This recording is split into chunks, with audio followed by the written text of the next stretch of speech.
wonder if you two just agree with what Friedman says and what you think the importance of public education is and what might be done to improve it. I'm going to let Charlie go in a second, but I just want to say Patrick Byrne is the son of Jack Byrne, who made a fortune for us by resuscitating Geico when it got into trouble in the mid-'70s. In fact, I met Patrick's dad on a Wednesday night about 8 o'clock at night in Washington when Geico was bankrupt, and it was very close to being declared so. And after talking with about 3 hours that night, the next day I went out and bought 500 and some thousand shares of Geico that Davey referred to at 2 1/8, which is 40 cents on the stock that we paid $70 for later on. So Patrick's dad, we may have made the Byrne family a little money. He made us a lot of money. Patrick is now running Fetchheimer's in Cincinnati and doing a sensational job. His brother Mark, on June 30th, if we hit the target date, will be establishing a major operation in London and Bermuda that will in which we will be a very large partner. So he's only got one other brother left, and he's out playing golf in California. But if times get tough, we're going to try and recruit him too. Now, Charlie, with all that time to prepare, what do you have to say about education? Well, I certainly agree with Milton Friedman that it would be hard to name one factor, if we could fix it, that would be more worthy of fixing than education in the United States, particularly the lower grades in education, where the failures are so horrible in many big cities particularly. So yes, I think it's a terrible problem, and it needs fixing. Of course, there's a huge debate as to what the best way is to fix it. And I am skeptical myself of big city school systems getting fixed under their own momentums. In other words, I'm quite sympathetic to the people who say we may have to go to an alternative like vouchers, that the incentive structure has gotten so bad in some places that you can't fix it with evolution. It takes revolution. Warren, you're more optimistic about well, I'm not necessarily more optimistic. I probably feel, though, that democracy without a good public school system available to the entire population is sort of a mockery, because there's so much inequality to start with. I mean, it isn't just an inequality of money, but I mean, my kids, whether they inherit any money, or your kids, whether they inherit any money,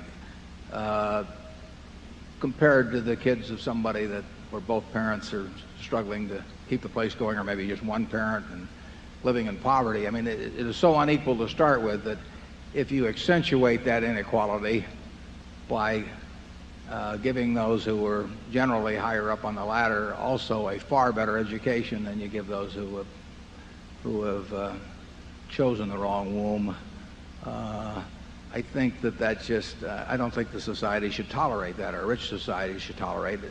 That doesn't mean it's easy to solve, because I've said a lot of times that unfortunately it seems like a good public school system is like virginity, that it can be preserved but not restored. And it's very hard when you get a system that's lousy to do much about it, because under those circumstances the wealthy people are going to all opt out of the system, and they're going to be less interested in the bond issues, they're going to be less interested in the PTA, they're going to be less interested in the outcome of the other people's children if they have all opted out for their own system. And to have one educational system for the rich and another for the poor, with the poor being getting the poorer system, strikes me as doing nothing but accentuating inequality and other problems that result from that in the future. So I don't know the answers on improving the system. I read some of the experiments that take place, but I do believe,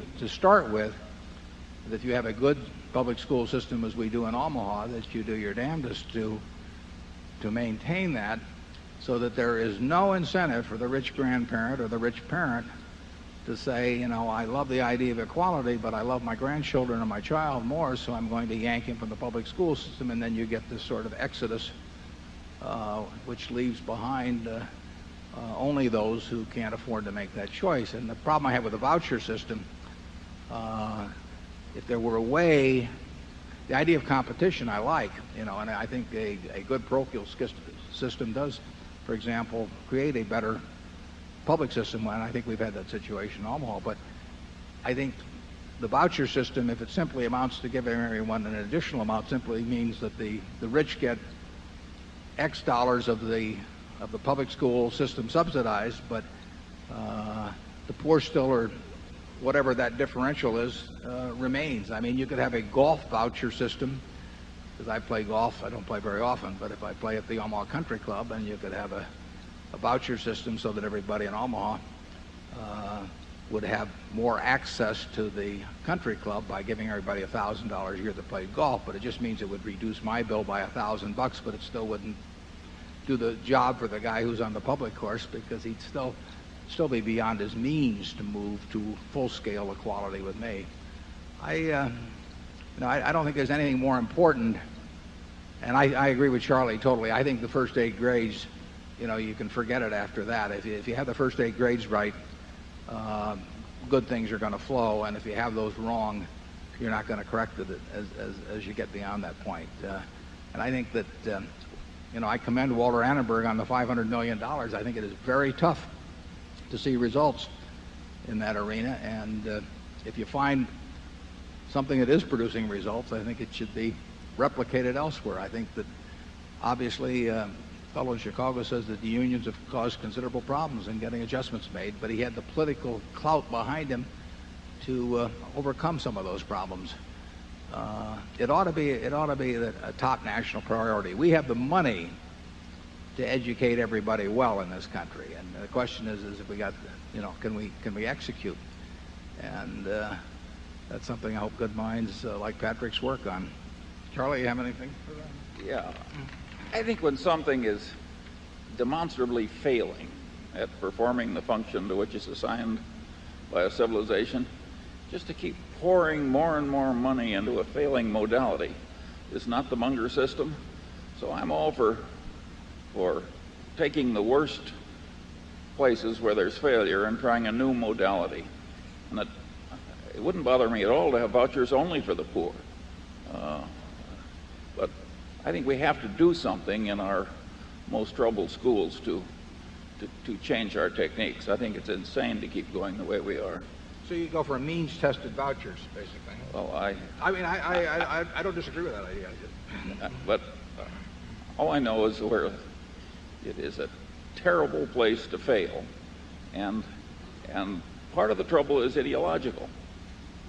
If you have a absolute rule, there can't be any tracking by ability, no matter how much better reading can measurably be taught by systems that involve tracking. Well, people that brain blocked shouldn't have the power. You know, we should do what works. No, we got plenty. I mean, Omaha it works. The problem is that once it gets beyond a certain point on a downhill slope, essentially you have the citizens that are able to do something about it essentially opt out, and that I don't know. I am a product of the Omaha Public Schools, and in my day, the people who went to private schools were those who couldn't quite hack it in the public schools. That is still the situation in Germany today. I mean, private schools are people who aren't up to the public schools. I prefer a system like that.